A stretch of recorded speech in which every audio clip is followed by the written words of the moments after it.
tujaribu kuangalia kuhusu mechi ya leo, afu si kesho tuweze kurudi tena hapa. Watu wa Simba Sports mimi ndo nilikuwa nawahitaji sana sasa hivi kwa sababu mechi ya Yanga tushaichambua. Twende kwenye Simba ambao wanacheza leo. Bwana wewe si Simba Sports? Mimi bwana Simba Sports bwana. Twende kazi mwanangu. Leo unatuambia nini? Mimi kesho nitakuwepo tena hapa. Bwana mtani, leo kwanza nikupe pole kwanza, lakini pia ujipange tu kwenye mechi zinazofuata. Leo Simba inacheza, tunakwenda kuona pila biliani, pila safi, magoli safi. Yaani leo mpira, furaha ya mpira ndio leo utakwenda kuiona. Kwa hiyo nikwambie tu bwana, karibu. Kama utakuwa kwenye banda umiza utakwenda uwanjani vyovyote utakavyoweza, lakini niambia kwamba leo mpira ni burudani mzuri, tunakwenda kuionyesha. Wewe kama wewe unakwenda au unaangalia bandani? Mimi nitaangalia bandani kwa sababu ya majukumu ya kikazi. Majukumu ya kikazi. Bandani hauna majukumu ya kikazi. Yaani unajua muda paka kwenda uwanjani process zinakuwa ndefu, lakini kutoka tu ofisini na kuingia bandani hapo inakuwa rahisi sana. Kwa sababu ya Okay, wewe mechi ya leo unaionaje? Mechi leo itakuwa nzuri na mimi naiamini timu yangu. Matola anasimamia timu vizuri kama kocha msaidizi kwa mechi za ndani hizi. Azimsumbui na ana uzoefu nazo. Kwanza akacheza ligi hii na anajua kabisa anaenda kucheza na fulani, hamna kisingizio. Kama tukifungwa tukitoa sare kama Yanga hakuna kisingizio. Simba ni timu kubwa na inajiweza. Sio leo kesho Yanga anatoa sare kuja kutoa sababu kesho yake tu sijui uwanja sijui. Hatuna sababu ya uwanja, hatuna sababu yote. Simba leo tunakwenda kufanya maajabu. Balala mpira na kuliona leo. Game ya leo unaweza ukaitabiri matokeo? Kwa utabiri wangu ni kwamba Simba inashinda, na sio kushinda tu.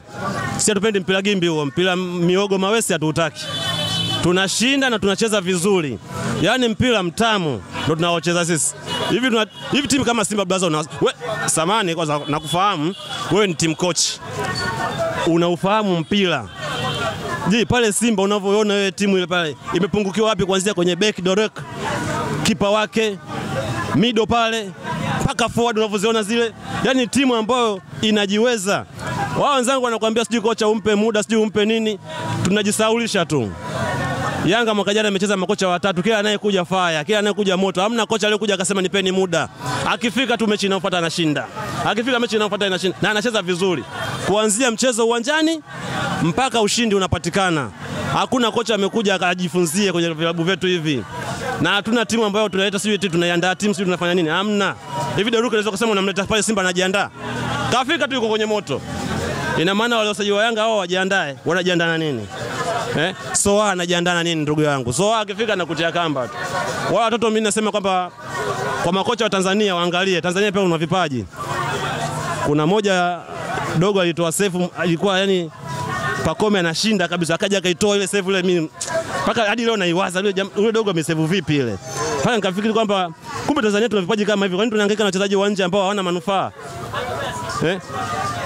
Yaani kuna wachezaji wana uwezo, ile talent unaiona kabisa. Na hicho ndio kitu ambacho mimi nakipenda. Yaani talent inaonekana hata kama umepata sare, lakini angalau mpira umuonesha. Mimi kwa Simba nasema tu kwamba ninatabiri kwamba ushindi leo tunapata, lakini kwa mtani pengo la Aziz Ki na Aucho waliangalie sana. Ile sehemu ndio walikuwa wanapika timu pale. Bana poa, asante sana. Mwana Simba. Naam. Mimi kwa leo mechi ya leo Simba